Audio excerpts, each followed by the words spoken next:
એટલે તો મીરાબાઈએ કહ્યું છે, સહેલી મોરી ભાગ્ય રે મળ્યો છે,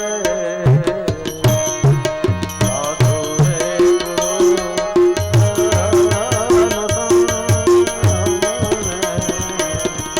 સાધુ રે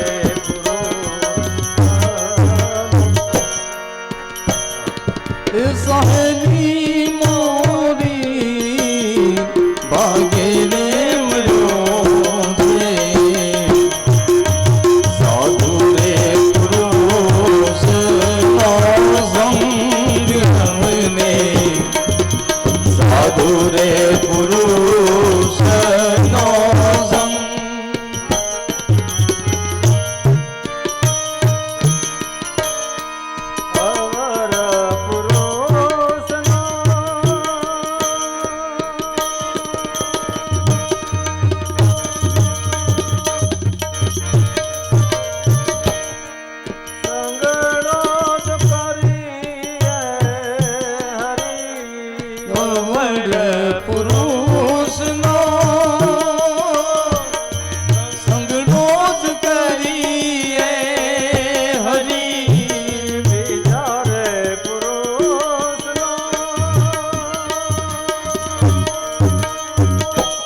રે મળ્યો છે,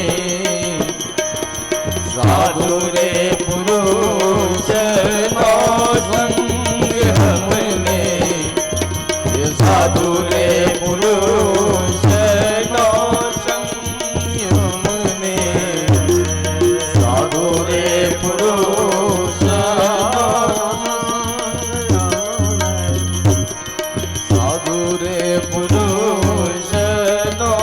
સંગ. ભજનો ગાઈએ ને, તમને એક વાત કરી દઉં, આ ભાઈ મારી સાથે મારો બાબો છે, પણ કાર્યક્રમો કરે છે. બધા કાર્યક્રમો બહારના સારા સારા કાર્યક્રમો થતા હોય, અમે પણ કથાઓમાં અને બહારના કાર્યક્રમો ઘણા બધા કરીએ છીએ. પણ કથા ખાસ લેવાની હોય એટલે વચ્ચે ક્યારેક ક્યારેક એકાદ કડી ભજનની કે એકાદ કડી ક્યારેક ક્યારેક લઈએ છીએ. એટલા માટે તમારા આંગણામાં વધારે વધારે ભાગવત થાય એટલા માટે. બાકી ભજન પારાયણ કર્યું હોય તો આખી 7 દિવસમાં થઈ જાય. તો ભાગ્યે રે મળ્યો સાધુ પુરુષનો સંગ. સાધુ કેને કહેવાય? કે તમે એની સાથે બેસો અને તમારા જીવનને બદલાવી દે, એનું નામ સાધુ. ત્યાગ, વૈરાગ્ય, આનંદ લાવી દે, એનું નામ સાધુ. એક માણસ યાત્રા કરવા માટે અહીંથી આપણો સંઘ ગયેલો અને એમાં હરિદ્વારમાં ગંગા કિનારા ઉપર એક આશ્રમમાં એક મહાત્મા બેઠેલા, એને મળ્યા. મોટો આશ્રમ હતો. પૂછ્યું કે બાપુ મને સત્સંગનો મહિમા બતાવો, સાધુનો મહિમા બતાવો. ત્યારે મહાત્માએ કીધું કે સાચી વાત કરું કે પછી દ્રષ્ટાંત આપું? એ કે નહીં, સત્ય ઘટના હોય તો બહુ સારું. પછી એને વાત કરી. અમદાવાદમાં વડીલો હશે એને ખબર હશે, અમદાવાદમાં મિલનો જમાનો હતો અને આપણા અહીંથી સૌરાષ્ટ્રમાંથી ઘણા બધા માણસો એ સમયમાં દુષ્કાળ ને વરસાદ ઓછા થાય ને બધા મિલમાં કામ કરવા માટે જતા. સૌરાષ્ટ્રના ઘણા બધા માણસો હતા. એવે સમયે એ મિલમાંથી જ્યારે રાત્રે છૂટે બધા, ત્યારે એક રસ્તામાં નાની એવી ઝૂંપડી બનાવીને એક મહાત્મા રહેતા હતા. પછી બધાને આવે અને કોઈને ચા પાણી પીવડાવે, કોઈ ભૂખ્યું હોય તો એને જમાડે ને બધા 2-2 વાગ્યા સુધી રાતના બેઠા હોય. અને એક વાત બીજી નક્કી, જેને જમવાનું નથી મળતું ને એને આપવું જોઈએ, જેને કપડાં નથી એને આપવા જોઈએ. તમારી પાસે સારી ગાડી હોય તો એક સંકલ્પ એવો કરજો કે આખા વર્ષમાં કોઈ ગરીબના ઘરનો દીકરો પરણતો હોય ને એને એની જાનમાંય કોઈ જાનારું હોય નહીં, એને કોઈ કાંઈ વસ્તુ આપે એવું ન હોય, એવું ગરીબ કુટુંબ હોય ને એના દીકરાને પરણાવવાનું હોય ત્યારે સારી 20 લાખ કે 25 લાખની ગાડી હોય તો એવી લઈને જવી અને એને ખૂબ આનંદથી પરણાવો. તમને એક અશ્વમેઘ યજ્ઞનું પુણ્ય મળશે. બાકી તો જ્યાં બધું હોય ત્યાં તો બધા જ જાય. સારા માણસને ત્યાં લગ્ન હોય તો એક ગાડીનું કહો તો 50 ગાડી આવી જાય, 50નું કહો તો 500 આવી જાય. પણ જેની પાસે કોઈ નથી. અને એક વાત, બીજી વાત તમને કહી દઉં કે દિલમાં દિલબર રહે છે, હૃદયમાં ભગવાન રહે છે. પછી ગમે એ જ્ઞાતિ હોય, ગમે એ માણસ હોય, ગમે એની અંદર ભગવાન રહે છે. પછી આને તમે ગમે એ નામ આપો, આપણા ધર્મોએ અલગ અલગ નામ આપ્યા, પણ મૂળ તત્વ તો એકનો એક રહે છે. એની જેટલી પૂજા થાય. તો આવી રીતે એ મહાત્મા નાની એવી પર્ણકુટી, કોઈને ચા પીવડાવે, કોઈને જમાડે અને દુઃખી માણસનો આશરો હતો. એમાં એક દિવસ 2 વાગે બધા જતા રહ્યા એટલે એક ચોર આવ્યો. મહાત્મા સૂતા છે, ચોરે આવીને બીજું કાંઈ હતું નહીં એટલે આશ્રમમાંથી વાસણ ભેગા કર્યા, એક કોથળામાં ભર્યા અને કોથળો લઈને બહાર નીકળવા ગયો ને ત્યાં સાધુ જાગી ગયા. એટલે સાધુએ પૂછ્યું કોણ? એટલે ચોર ભાગ્યો, કોથળો મૂકીને જતો રહ્યો. એટલે સાધુ પાછળ ને ચોર આગળ. 2-3 કિલોમીટર ગયા એટલે ચોર થાકી ગયો એટલે ઊભી ગયો આંફળો ફાંફળો થઈને, બાપુ મને માફ કરજો, પોલીસને સોંપતા નહીં, પણ હું આપની પર્ણકુટીમાં આવ્યો હતો ચોરી કરવા માટે, એમ કરીને પગમાં પડી ગયો. સાધુએ થોડો ખંભે હતો એ ઉતારીને કીધું ભલામણા વાસણ દેવા માટે તારે પાછળ હું દોડું છું, ઊભો રે ઊભો રે ઊભો રે, પણ તું ઊભો રહેતો નથી, આ વાસણ લઈ જા. એને કીધું બાપુ આ તમે મને દેવા આવ્યા? તો કે હા. શા માટે? એ કે અહીંયા તો આશ્રમમાં મને કાલ કોક આપી જશે, પણ તારે જરૂર હશે ને એટલા માટે તો ચોરી કરવા આવ્યો ને, આ લેતો જા. અને એ જ વખતે એમ કહેવાય છે કે ચોર સાધુના ચરણમાં પડી ગયો અને કીધું બાપુ આજથી હવે છે ને હું આ ચોરી મૂકી દઉં છું. મેં આપને કહ્યું ને, તમને હું એમ કહું કે વ્યસન મૂકી દો અને તમે મૂકો એ ઠીક નહીં, પણ જે દિવસ એવું લાગે તે દિવસ ઓટોમેટિક મુકાઈ જાય. એને સંત સંગતિ કહી છે. અને એ સમયે પછી આ પૂછ્યું કે ભાઈ સાધુ તો ઠીક છે બરોબર, પછી ચોરનું શું થયું? અને ત્યારે ગંગા કિનારા ઉપર બેઠેલા મોટો કરોડો રૂપિયાનો આશ્રમ બનાવીને બેઠા એ મહાત્માએ કીધું કે ચોર કોઈ બીજો નથી, એ હું જ હતો. અને મેં ચોરી કરતો હતો અને એક સાધુનું મને સંગ મળ્યો, પછી હું સાધુ બની ગયો અને આજે ગંગા કિનારા ઉપર આશ્રમ બનાવી અને હજારો લોકોને હું જળ આપું છું, અન્ન આપું છું. આનું નામ સાધુ કહેવાય છે. તમારા મારા જીવનને ફેરવી નાખે, આખું જીવનનો બદલ લાવી દે. કથા એટલે જીવનનો થાક ઉતારી દે, એનું નામ કથા. કથા એટલે જીવનની વ્યથા બદલાવી દે, એનું નામ કથા. ભગવાનની કથામાં એ તાકાત છે, આપણા જીવનનો વહેણ બદલાવી દે. અને એના માટે પેલી એક નિયમ એવો છે કે જે સ્થાન ઉપર આપણે બેઠીએ એનું પૂરું આપણે બને એટલું પાલન કરીએ તો ઈશ્વર એનું ફળ આપે. એટલે એક જ માળા કરીએ અને એવું જીવીએ તો ભગવાનને ઈચ્છા થાય કે કોઈક દિવસ એને ઘરે મારે જાવું. ભગવાનને આપણે ક્યાં ગોતશું? એ આપણે ઘરે આવશે, આપણા હૃદયમાં પ્રગટ થશે. એટલે સાધુ પુરુષનો સંગ કરવો, તીર્થ બનાવવું ઘરને, અને એકાંતમાં રહેવાની ટેવ પાડવી. ધીમે ધીમે ધીમે મોટી ઉંમર થાય ને, 70 વર્ષ 80 વર્ષ થાય ત્યારની વાત છે. યુવાનો હોય એના માટે નથી. એને તો કામ કરવું જોઈએ, મહેનત કરવી જોઈએ, માતા પિતાની સેવા કરવી જોઈએ. એને તો હજી ઘણું કરવાનું હોય. એનું કારણ શું છે કે 50 વર્ષ પછી છે ને તૃષ્ણાનો જન્મ થાય છે, મમતાનો જન્મ થાય છે. તમે જોજો 20 વર્ષ ને 25 વર્ષના યુવાન હોય છે ને, ઘણા બધા ફરિયાદ કરે વડીલો અમારે આગળ કે મારો દીકરો કમાય છે બહુ પણ ઉડાડે છે બહુ. ત્યારે ઉડાડતા બહુ હોય, ત્યારે એને એવું ન હોય કે હવે આગળ આગળ દેખા જાય એમ કરીને, એ બહુ કાંઈ ન હોય. કારણ કે હજી 25 વર્ષની ઉંમર થાય ને ત્યાં સુધી એને મમતા વધી ન હોય. પછી લગ્ન થાય, પછી ધીમે ધીમે સંતાનો, પછી મમતા વધે, અને 50 વર્ષ થાય ને 25 વર્ષે મમતાનો જન્મ થાય, અને માણસ 50 વર્ષનો થાય ત્યારે મમતા 25 વર્ષની થાય, એટલે યુવાન થાય. 50 વર્ષ પછી મોહ અને મમતા બહુ વધે. સંસાર છોડવાની અહીં તૈયારી હાલતી હોય ને, અહીંયા ઘર યાદ બહુ આવે, સંસાર બહુ યાદ આવે, સંપત્તિ બહુ યાદ આવે, એમાં મન બહુ લાગે, ભગવાન ભૂલાઈ જાય. આ ભગવાનની એક માયા છે. એ બતાવ્યું. પછી 4 વસ્તુ બતાવી: જીતાસન, જીત શ્વાસ, જીત સંગ અને જીતેન્દ્રિય. એક જગ્યાએ બેસવાની પ્રેક્ટિસ કરવી જોઈએ. વધુમાં વધુ 3-4 કલાક 5 કલાક એક આસન ઉપર આપણે બેઠીએ ત્યારે આસન સ્થિર થઈ જાય. એ જીત આસન. જીત શ્વાસ એટલે પ્રાણાયામ દ્વારા આપણી અંદરનું તત્વ જે છે, પ્રાણાયામ દ્વારા એ મન આપણું જીતાય, એટલે એના માટે પ્રાણાયામ, મન જીતાય. એ પછી જીત સંગ. આપણો સંગ એટલે બહારથી કેની સાથે બેસવું, કેની સાથે ન બેસવું, એ એક સંગ. અને બીજો સંગ ગીતાએ બતાવ્યો છે. 15મા અધ્યાયનો પાઠ માણસ જ્યારે મૃત્યુ પામવાની તૈયારીમાં હોય, અથવા માણસ જ્યારે ગુજરી જાય ત્યારે એને ગીતાનો 15મો અધ્યાય વંચાવે. એમાં જે 15મા અધ્યાયનો 15મો શ્લોક જે છે, નિર્માન મોહ જીત સંગ દોષા અધ્યાત્મ નિત્યા વિનિવૃત્ત કામા દ્વંદેર વિમુક્તા સુખ દુઃખ સંગે ગચ્છન્ત્ય મૂઢા પદ અવ્યમ તત. એમાં શું લખ્યું છે? મોટી ઉંમર થાય ને એ પહેલા ગીતા સાંભળી લેવી, વાંચી લેવી, ગાઈ લેવી. પછી આપણી પાછળ કોઈ ગીતાનો પાઠ કરે ન કરે. જો યુવાન માટે વચ્ચેની ઉંમર છે એના માટે બીજી કથા છે, અને છેલ્લી ઉંમર છે એના માટે ત્રીજી કથા છે. આપણે બધાને અલગ અલગ હોય તો એને માટે એના પ્રમાણની કથા હોય છે. મધ્યમ ઉંમર હોય ત્યારે એના માટેની કથા છે, અને વૃદ્ધ ઉંમર થાય પછી આપણે બેઠીએ, હાથ ધ્રુજતો હોય ને ગીતા વાંચીએ કે માળા ફેરવીએ, પછી સારા ન લાગીએ. એ બધું પહેલા કરી લેવાય. પછી આપણી પાછળ કોઈ એમાં શું લખ્યું છે કે નિર્માન મોહાજીત સંગ દોષા. મોહ અને માન એ ધીમે ધીમે ધીમે જીતી લેવાય. નિર્માન મોહ જીત સંગ દોષા, આસક્તિ રૂપી સંગ છે એને જીતી લેવાય. જીત સંગ દોષા અધ્યાત્મ નિત્યા, આત્મામાં સ્થિતિ. અધ્યાત્મ નિત્યા વિનિવૃત્ત કામા, દરેક કામનાઓમાંથી નિવૃત્તિ. દ્વંદેર વિમુક્તા. દ્વંદ એટલે શું? સુખ અને દુઃખ, હાનિ લાભ, એ દ્વંદ છે, એમાંથી મુક્તિ. દ્વંદેર મુક્તા. અને સુખ દુઃખ સંગે, ક્યારેક સુખનો પ્રસંગ આવે, ક્યારેક દુઃખનો પ્રસંગ આવે, એમાં સમતા રહે, એવી એક સ્થિતિ બને.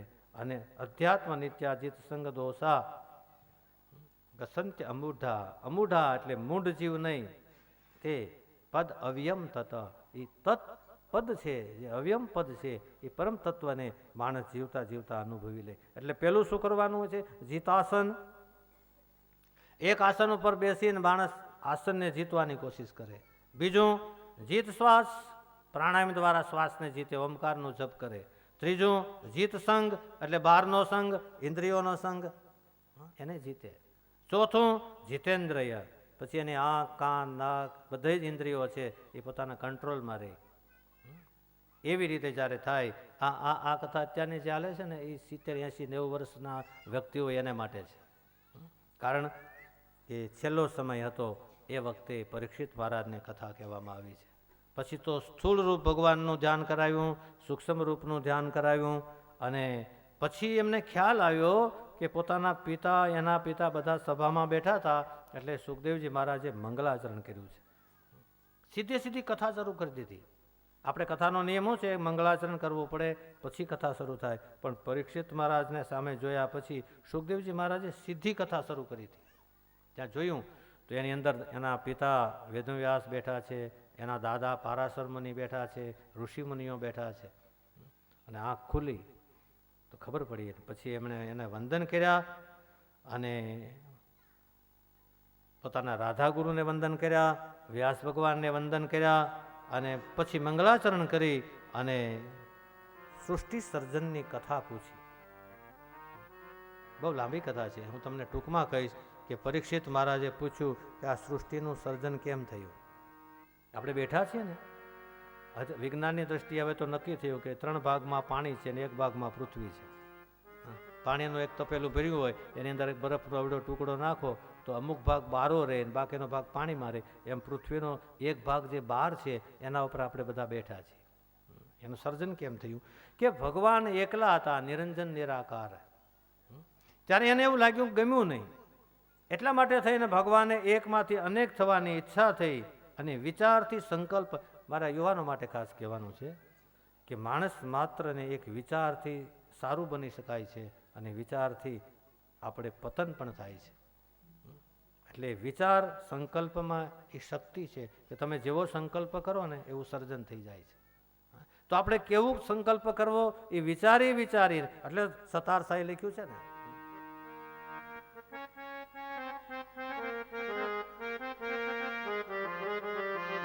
ન જાવું કુમાર ગે કદાપી, અને વિચારીને પગલા ભરું છું. શું પૂછો છો મુજને કે હું શું કરું છું? શું પૂછો છો મુજને કે હું શું કરું છું? મને જાગ મેં ત્યાં હરું છું ભરું છું. પૂછો છો મુજને કે હું શું કરું છું? મને જાગ મેં ત્યાં હરું છું ભરું છું. શું પૂછો છો મુજને કે હું શું કરું છું? મને જાગ મેં ત્યાં હરું છું ભરું છું.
ગોરી ચોરી કાનુડો કાળો કાળો. એ રાધા છે ગોરી ગોરી કનુડો કાળો કાળો. રાધા છે ગોરી ગોરી કનુડો કાળો કાળો. રાધા છે ગોરી ગોરી કનુડો કાળો કાળો. આવું સતારજીએ બહુ સરસ ભજન, એક મુસ્લિમ સંત અને બહુ સુંદર પદો ગાયા. એક વાત ધ્યાન રાખવાનું, ઈશ્વર અલ્લાહ તેરે નામ સબકો સન્મતિ દે ભગવાન. બધા જ પરમાત્માના એક નામ છે અને ધર્મ એને કહેવાય છે, બધાને એક કરી દે છે. તો ભગવાન એકલા હતા, ગમ્યું નહીં, એને વિચાર થયો કે એકમાંથી અનેક થાવ, એટલા માટે સંકલ્પ કર્યો. હવે આપને મારે એ વાત કરવી છે, વિચાર છે ને, આજ સુધી વિજ્ઞાન હજી નક્કી નથી કરી શક્યું કે વિચાર ક્યાંથી આવે છે. વિચાર ક્યાંથી આવે છે?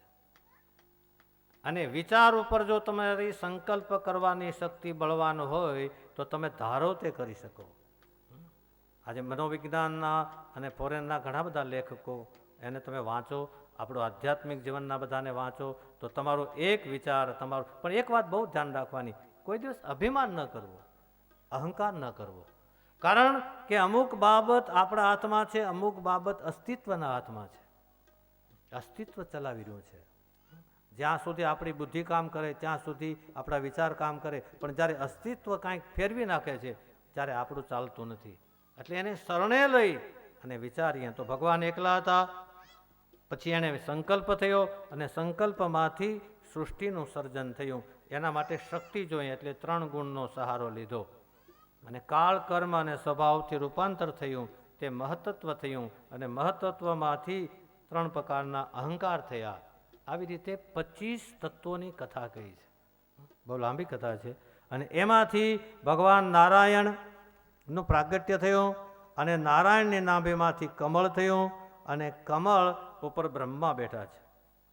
એ સમયે ચારે બાજુ જળ જળ જળ જ હતું અને બ્રહ્માજી આમ જોયું તો ચારે બાજુ જળ હતું. એણે વિચાર કર્યો કે હું ક્યાંથી, હું કોનાથી, હું શા માટે આવ્યો. એના માટે પણ સતાર સાહેબ લખ્યું છે.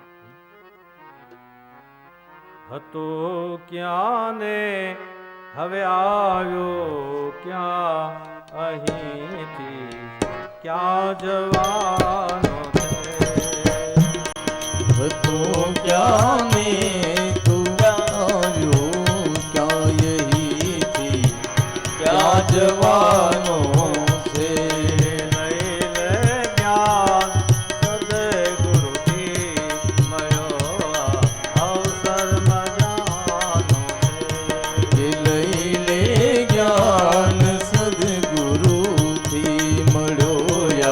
અવસર મજાનો છે.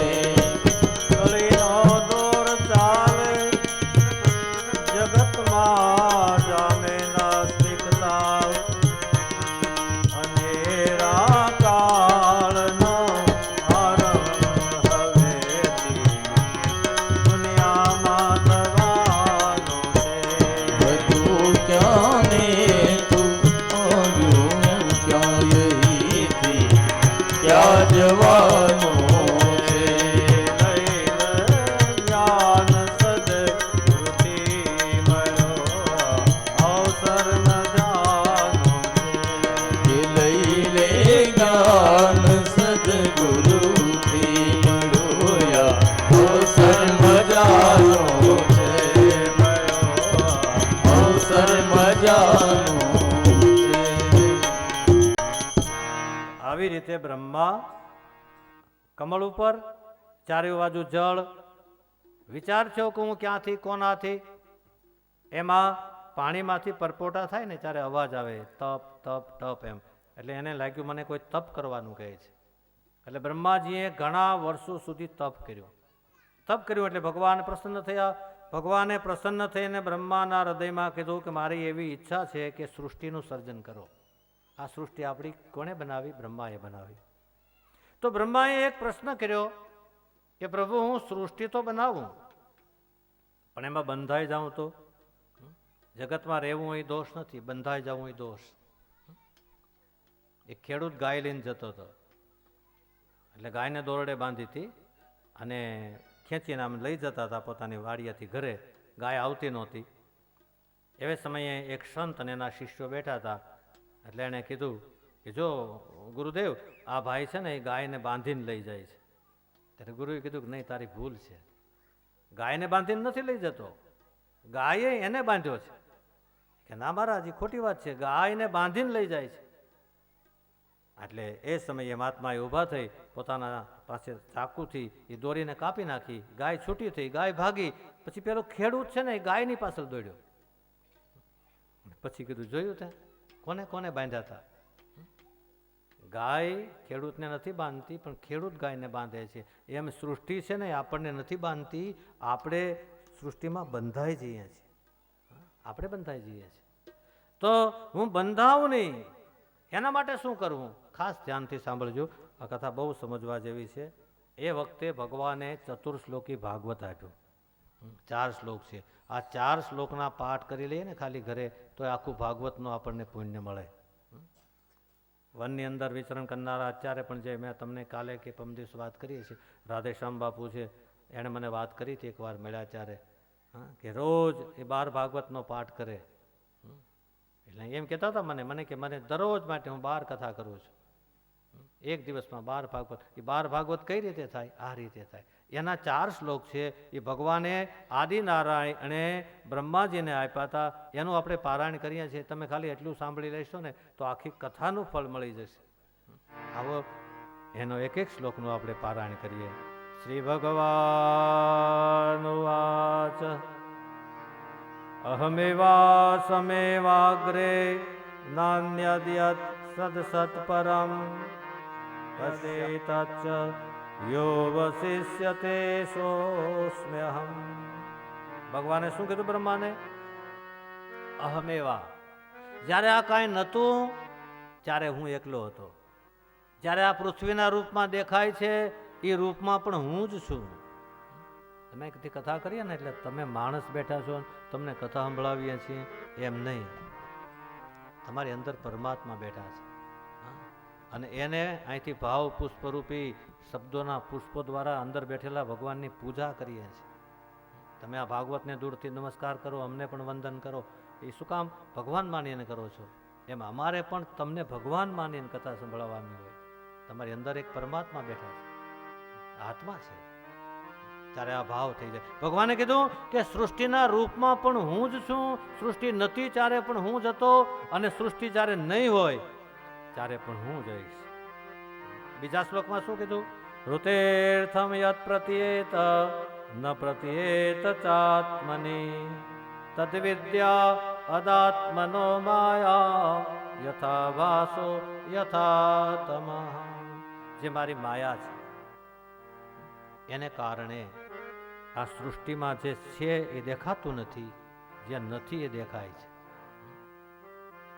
એવી એક કથા દ્રષ્ટાંતો બહુ ઓછા લઈએ છીએ, તમને ખ્યાલ આવી ગયો છે. કથામાં વધારે કથા ચાલતી હોય, પણ એક દ્રષ્ટાંત એવું છે કે સુદામા એક દિવસ ભગવાન કૃષ્ણને એમ કહેતા હતા કે ભગવાન તમારી માયા મને બતાવો ને. ભગવાને કીધું કે મારી માયા હું મારા ભક્તોને બતાવતો નથી. માયા એટલે શું? આ પૈસા, સંપત્તિ, બંગલા, ગાડી, એ માયા નથી. એ તો ભગવાનનો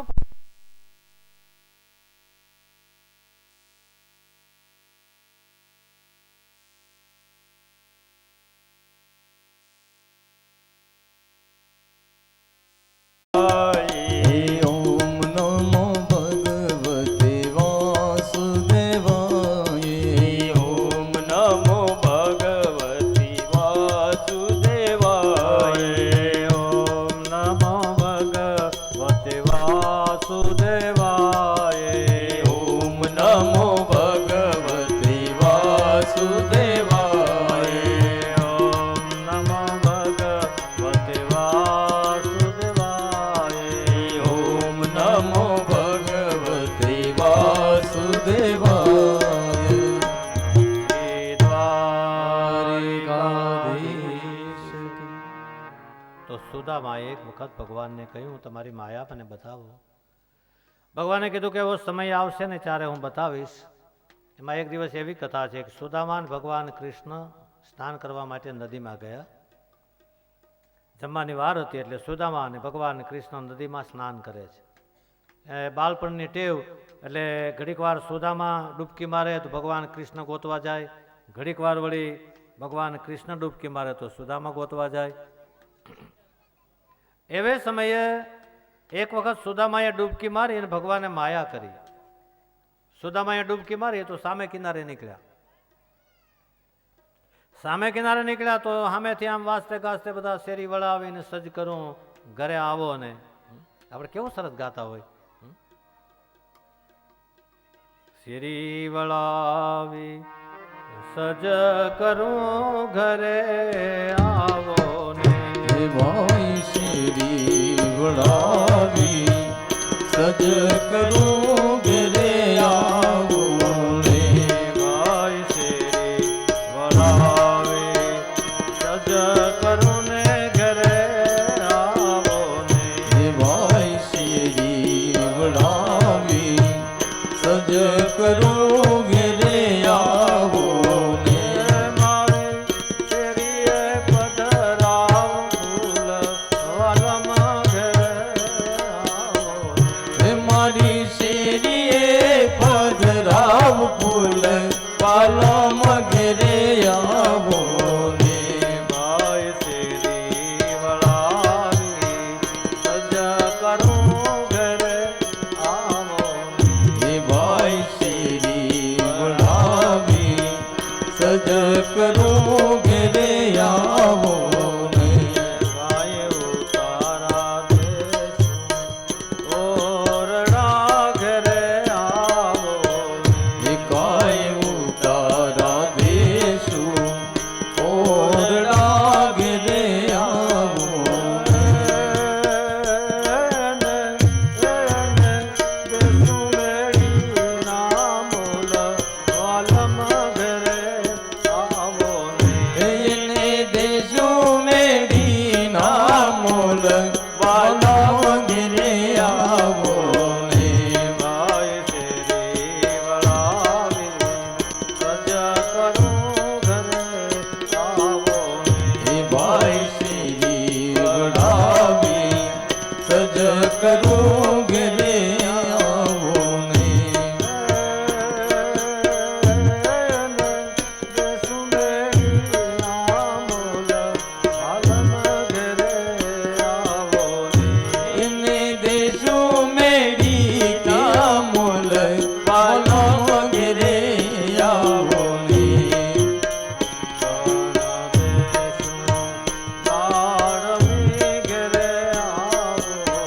હે ભાઈ દાતન દેશું દાડમી ઘરે આવો ને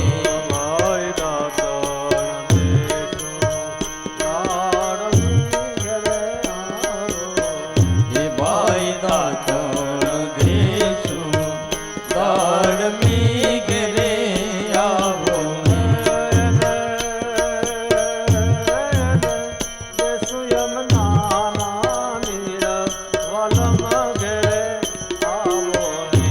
એને દેશું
રાવણ છે રૂડું વૈકુંઠ નહીં રે આવું. હે મારો મન રાવણ છે રૂડો વૈકુંઠ નહીં રે આવો. હે મારું વન રાવણ છે રૂડું વૈકુંઠ નહીં રે આવું.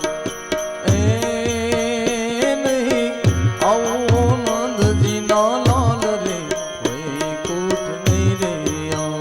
હે નહીં આવું નંદજીના લાલ રે વૈકુંઠ નહીં રે આવું. હે મારું મન રાવણ છે રૂડો વૈકુંઠ નહીં રે આવો. હે મારું વન રાવણ છે રૂડું વૈકુંઠ નહીં રે આવું. બેસીને રેવું મારે ડગમગ જોવું. બેસીને રેવું મારે ડગમગ જોવું. બેસીને રેવું મારે ડગમગ જોવું. બેસીને રેવું મારે ડગમગ એ હલો એ હલો એ મારે નહીં ખાવું ને નહીં પીવું. ઓ નંદજીના લાલ રે વૈકુંઠ નહીં રે આવું. હે મારું વન રાવણ છે રૂડો વૈકુંઠ નહીં રે આવું. હે મારું વન રાવણ છે રૂડું વૈકુંઠ નહીં રે આવું. હે મારું વન રાવણ છે રૂડો વૈકુંઠ નહીં રે આવું. એ મારું વન રાવણ છે રૂડું વૈકુંઠ નહીં રે આવું. દ્વારિકાધીશ કી. પૂજ્ય બાપુ પધાર્યા. આપણી કથા શ્રીમદ ભાગવતના ચતુર્શ્લોકની ચાલતી હતી. એમાંથી બીજા શ્લોકમાં ભગવાને જે બતાવ્યું કે માયા એટલે શું એ ચાલતું હતું. અને એમાં શેરી વળાવીને સજ કરું વાલમ ઘેરે આવો એ આપણે ગાયું. એટલે બહેનોએ થોડો રાસ આ કથા છે ને ભગવાન કૃષ્ણની છે. એટલે ભગવાનનું પ્રાગટ્ય થશે ને પછી તમને રાસે કરાવશું, ગવડાવશું. મોજ કરવાની, આનંદ કરવાનો છે. એટલે ક્યારેક ક્યારેક થોડો થોડો આપણે આનંદ વચ્ચે વચ્ચે કરી લઈશું. અત્યારે તો આપણી પાસે 15 મિનિટનો સમય હતો એટલે તમારી પાસે જાજુ ગવડાવ્યું નહીં. સ્કંદમાં ભગવાન કૃષ્ણની કથા આવશે ત્યારે આપણે રાસ કરશું. ભગવાને ખૂબ રાસ કરાવ્યો છે. આપણે આનંદ કરીશું. ભાઈઓ બહેનો બધા આનંદ કરીશું. પણ સાથોસાથ આપણે ભાગવતને ન્યાય આપશું. વધારે વધારે ભાગવતની કથા આપણે લઈશું. એક બીજું આપણી કથા ચાલતી હતી સુદામાએ ભગવાન પાસે જ્યારે માયાનું પૂછ્યું અને ભગવાને એ માયા બતાવવા માટે જ્યારે સુદામા અને કૃષ્ણ સ્નાન કરવા ગયા અને એવે સમયે ભગવાને પોતાની માયા બતાવી. અને એ સમયે સુદામા જ્યારે કિનારા ઉપર નીકળ્યા ત્યારે સામેથી વાસ્તે ગાસ્તે શેરી વળાવી સજ કરું અને વાલમ ઘરે આવો એક ચાલતું હતું. એમાંથી આપણો આ રાસ થયો 10 મિનિટનો. આપણા મહાપુરુષોએ એવું કહ્યું છે. અત્યારે આપણા માનનીય વડાપ્રધાનજી ભારતમાં સ્વચ્છતા અભિયાન ચલાવે છે અને બધી જગ્યાએ સ્વચ્છતા ચોખ્ખાઈ હોવા જ જોઈએ. શહેરોમાં, ગામડામાં બધે હોવા જોઈએ. પણ આપણા સંતો જે છે, આપણા મહાપુરુષો છે, આપણા ઋષિઓ છે, એ અભ્યંતર ભીતરની બધી જે કચરાઓ છે એને દૂર કરે છે. સંતો, કથાઓ. તો એ કથા આપણે ચાલતી હતી અને એમાં સુદામા બહાર નીકળ્યા તો સામેથી આખો વાસ્તે ગાસ્તે બધા શેરી વળાવીને સજ કરું એમાં આવતા હતા. એટલે સુદામાના ગળામાં પુષ્પની માળા પહેરાવી. સુદામાને પૂછ્યું કે ભાઈ આ શું?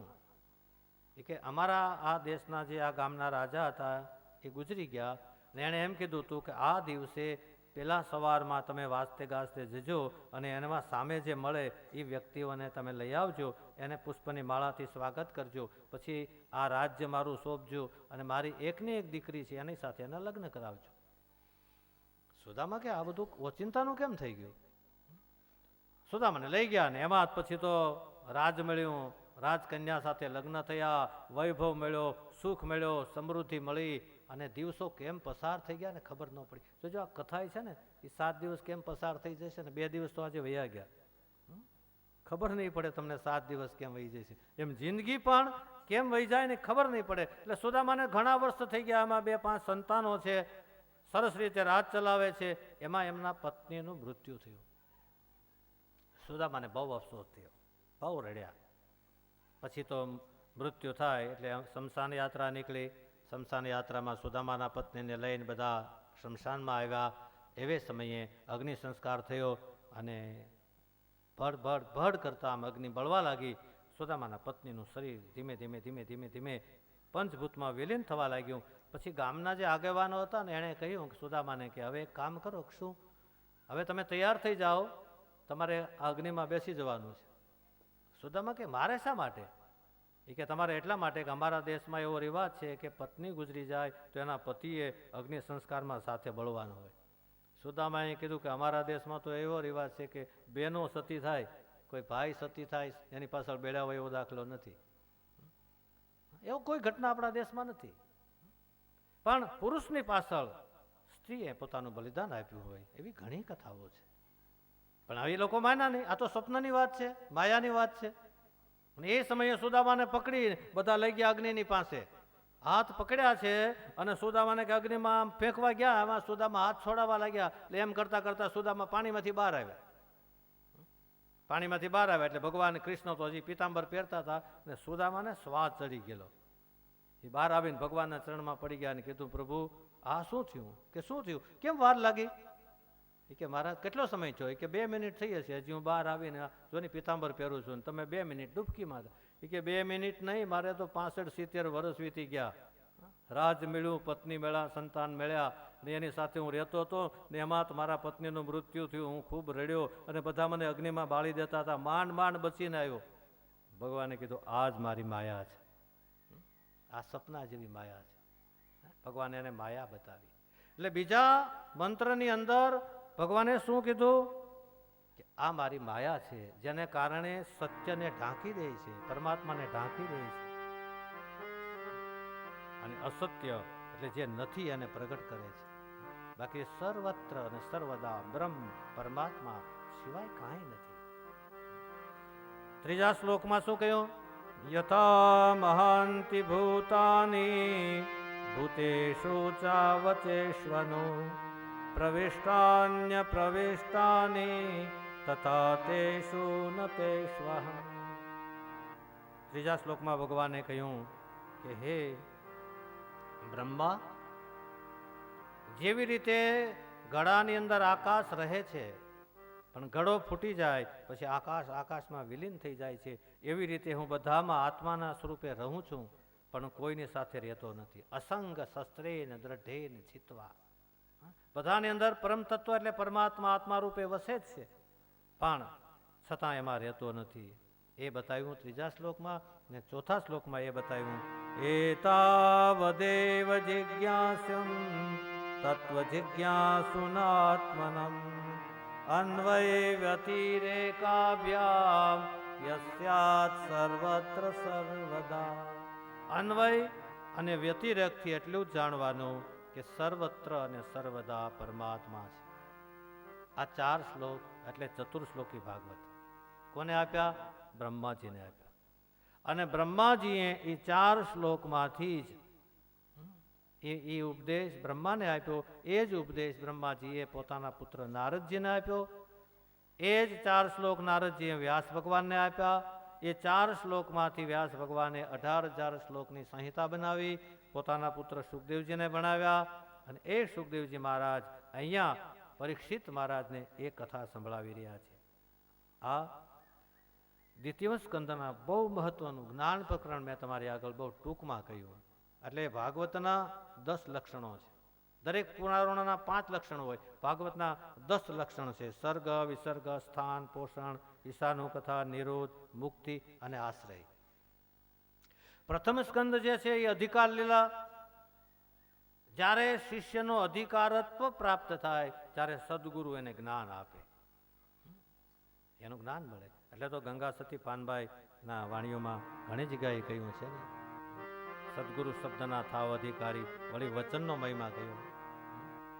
એવા વચન વિવેકી રે જે નાર નારી પાનબાએ એને બ્રહ્માદિક લાગે પાય.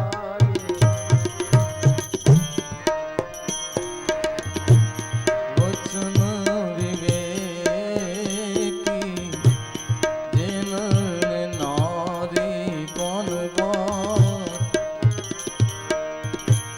બ્રહ્માદિક લાગે ને પાય રે. યથાર્થ વચનની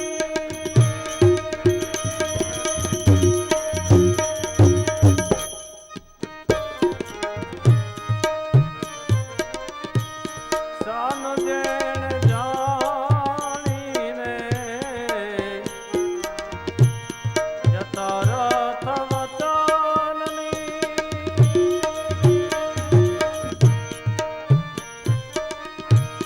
શાન જેણે જાણી કરવું પડે નહીં બીજું કાંઈ. વચન વિવેકી અરલી નારી પાનબાઈ બ્રહ્માદિક લાગે જેને પાય રે. વચનમાં સ્થાપન જેના વચને ઉત્થાપનને વચને મંડાઈ પ્રભુના પાદ. વચનના એ પુરાઈ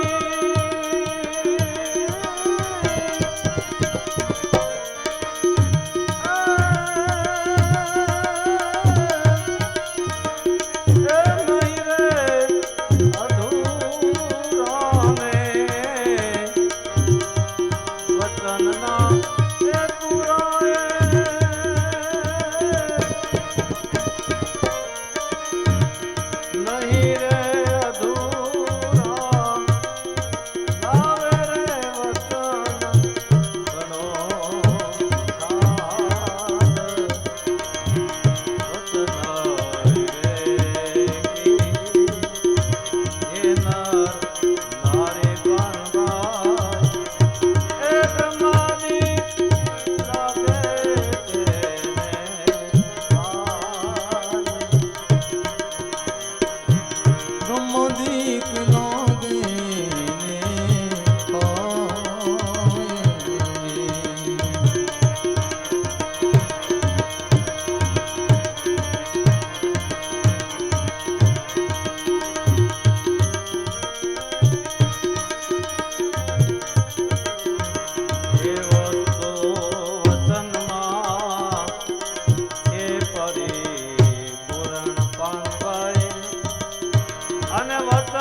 બાપુ આવ્યા અને વળી એકાદ ભજનની કડી ને ઘણી વખત તો અમે આમ ક્યારેક ક્યારેક બાપુ ભજનમાં ચડી જાય ને અમુક કથા સંતોના આશ્રમમાં હોય ને ઘણા બધા સંતોના આશ્રમમાં કથાઓ થાય પછી અડધો દિવસ ભજનમાં જ વયો જાય અને ભજનની મોજ આવતી જાય પછી ભજનો પર ભજનો એને મેળે નીકળ્યા કરે ને ગવાયા કરે પણ અહીંયા તો આપણે પિતૃમોક્ષાર્થની ભાગવતની કથા છે એટલે તમે જોયું હશે 2 દિવસથી વધારેમાં વધારે ભાગવત જ લઈએ છીએ એમાં વચ્ચે વચ્ચે એકાદ બે કડી ક્યારેક ક્યારેક ભજનની ક્યારેક ક્યારેક ભાવગીતની અને સંકીર્તન આવે તો ચતુર્શ્લોકી ભાગવત કહ્યું અને એના 10 લક્ષણો કયા અને દ્વિતીયાંશ સ્કંધને જ્યારે વિરામ આપવા જઈ રહ્યા છે અને આપણી કથા પણ 6 વાગ્યાના વિરામ તરફ જઈ રહી છે ત્યારે આ 2 દિવસથી આપણે બહુ જ ભાવ અને પ્રેમથી અહીંયા બેસીએ છીએ પૂજ્ય બાપુના આશીર્વાદ અને ખરેખર હું તો આમ સારું લગાડવા નથી કહેતો પણ બાપુને લઈને જ અહીં મારે કથામાં આવવાનું થયું એક યોગ થયો છે આપણો જે આનંદ છે આપણી જે મોજ તમારી એક શાંતિ બહુ સારી છે બીજું આયોજન તમારું સારું છે 2-3 વાર બધા આવીને મને પૂછે છે તમને કોઈ જરૂરિયાત હોય કાંઈ કામ હોય તો અમને કહેજો આ બધું ભાવ પ્રેમ છે બધા બહેનો ભાઈઓ શાંતિથી બેઠી તમે સાંભળો છો બીજું એક વાત આપણે ઘણીવાર કહી કે એક ઘડી આધી મેં પુણ્યાદ તુલસી સંગત સંત કી હરે કોટી અપરાધ કોઈ સંતનો સંગ કથાનો સંગ સત્સંગ એ એક ઘડી આધી ઘડી પા ઘડી પણ થઈ જાય તો જીવન દિવ્ય બની જાય એમાં બહુ જન્મને અંતે એક માનવ શરીર મળ્યું છે અને માનવ શરીરની અંદર પણ એમાં પાછો આપણે એક મહાપુરુષોનો સંતોનો સંગ મળ્યો છે અને એમાં ભગવાન ભાગવતની કથા મળી છે તો આપણે બધા ભાવ પ્રેમથી બહુ જ આનંદથી માણીશું અમે તમને બહેનોએ હમણાં આગળ રાત જેવું કર્યું એવું તમને 2-4 વખત વચ્ચે ક્યારે સમય આવશે તમને રાસ પણ કરાવીશું પણ વધારે ભાગવત રહેશે અને વચ્ચે વચ્ચે ક્યારેક ક્યારેક આપણે આનંદ કરીશું મોજ કરીશું અને સંતોનો મત એવો છે કે માણસ જીવનમાં જેટલું જ્યારે જ્યારે આપણે આનંદ કરીએ ને ત્યારે ભગવાનમાં હોઈએ છીએ ત્યારે ભગવાનમાં હોઈએ છીએ અને જ્યારે શોકમાં હોઈએ દુઃખમાં હોઈએ મોહમાં હોઈએ ઈર્ષામાં હોઈએ ખેદમાં હોઈએ ત્યારે સંસારમાં હોઈએ છીએ ત્યારે સંસારમાં હોઈએ છીએ સંસાર એટલે બહારનો નથી આપણી ભીતરથી સંસાર ઊભો થાય છે અને સંતો આપણે ભીતરથી જ પરમ તત્વની ઝાંખી કરાવી દે છે બધું ભીતરમાં થાય છે અદ્ભુત છે ફરીવાર આપને કહું આ બધા જ બહુ ભાગ્યશાળી છો આવા બધા સંતોના સાનિધ્યમાં તમને રહેવાનું મળે છે અમે તો આ 2 દિવસ થઈ ગયા 5 દિવસ તમારે સામે કથા ગાય 5મે દિવસે જતા રહેશું પછી તો અંજળ હશે ત્યારે મળીશું આ બધા સંતોનો સથવારો રાખવાનો જીવનમાં તુલસીદાસજી બહુ સારી વાત કરી છે જે શ્રદ્ધા સંબલ રહિત નહીં સંતન કર સાથ આજે ઘણા માણસો એમ પ્રશ્ન કરે છે ને કેટલી રામાયણની કથા થાય એટલી ભાગવતની કથા થાય એટલી શિવપુરાણની કથા થાય છતાં બહુ ફરક પડતો નથી એનું કારણ શું એનું કારણ તુલસીદાસજી બતાવ્યું જે શ્રદ્ધા સંબલ રહિત જેનામાં શ્રદ્ધા નથી નહીં સંતન કર સાથ કોઈ સંતોનો હથવારો નથી તેને કહું માનસ અગમ હતી એને માનસ કોઈ પણ કથા સત્સંગ અથવા તો અગમ તત્વનું જ્ઞાન તેને કહું માનસ અગમ હતી જેને પ્રિય નહીં રઘુનાથ જેને ભગવાન પ્રિય નથી જેને સંતનો સથવારો નથી ને જેના જીવનમાં શ્રદ્ધા નથી એ માણસ કથા સત્સંગ શ્રવણ કરી શકે પણ એમાં ગતિ ન કરી શકે એટલે 3 વસ્તુ જોઈએ શ્રદ્ધા આપણે પહેલા દિવસે વાત કરીએ છીએ કે શ્રદ્ધા ન હો વિષય તો પુરાવાની શી જરૂર કુરાનમાં ક્યાંય પયગંબરની સહી નથી ગીતામાં ક્યાંય ભગવાન કૃષ્ણએ સહી નથી કરી ભાગવતની અંદર વ્યાસ ભગવાને સહી નથી કરી કુરાનમાં પયગંબરે સહી નથી કરી બાઇબલમાં કોઈ સહી નથી કરી આપણા જેટલા ધર્મગ્રંથ છે ને એમાં કોઈ મહાપુરુષો સહી કરીને ગયા એવું નથી પણ એનો પુરાવો એ છે કે એટલા વર્ષોથી એ કથાઓ ચાલે છે સંતો ગાય છે મહાપુરુષો ગાય છે એનો પુરાવો છે કે આ ભગવાનનું કહેલું છે એટલે ભાગવત ભગવાનનું કહેલું છે આપણા સુધી પહોંચ્યું છે ને આપણે આનંદ કરવાનો છે તો આવી રીતે આ શ્રીમદ ભાગવતના દ્વિતીય સ્કંદનું પુષ્પ આ બીજા દિવસની સંધ્યાના ટાઈમે ભગવાનના ચરણ કમળમાં હું સમર્પિત કરું છું. હમણાં જ મને કહેવામાં આવ્યું, બપોરે પણ હું આપને બધાને કહું છું કે કથામાં પધારેલા બધા બહારથી આવેલા હોય, ગામમાંથી આવેલા હોય, મહેમાનો હોય, ગમે તે કોઈ પ્રસાદ લીધા વગર જતા નહીં. આ કથાના યજમાનશ્રીઓ અને આયોજકો એમના બધાને એવી ભાવના છે કે તમે કોઈ પ્રસાદ લીધા વગર જતા નહીં. બધા ભોજન કરજો આનંદથી અને ભાવથી. આપણે આનંદ આવો. હવે ખાલી 1 મિનિટ માટે સંકીર્તન કરી અને પછી આરતી તરફ આગળ જઈએ. હરે રામ રામ રામ સીતારામ રામ રામ. હરે રામ રામ રામ સીતારામ રામ રામ. હરે રામ રામ રામ સીતારામ રામ રામ. હરે રામ રામ રામ સીતારામ રામ રામ. હરે રામ રામ રામ સીતારામ રામ રામ. હરે રામ રામ રામ સીતારામ રામ રામ. હરે રામ રામ રામ સીતારામ રામ રામ. હરે રામ રામ રામ સીતારામ રામ રામ. હરે રામ રામ રામ સીતારામ રામ રામ. હરે રામ રામ રામ સીતારામ રામ રામ. હરે રામ રામ રામ સીતારામ રામ રામ.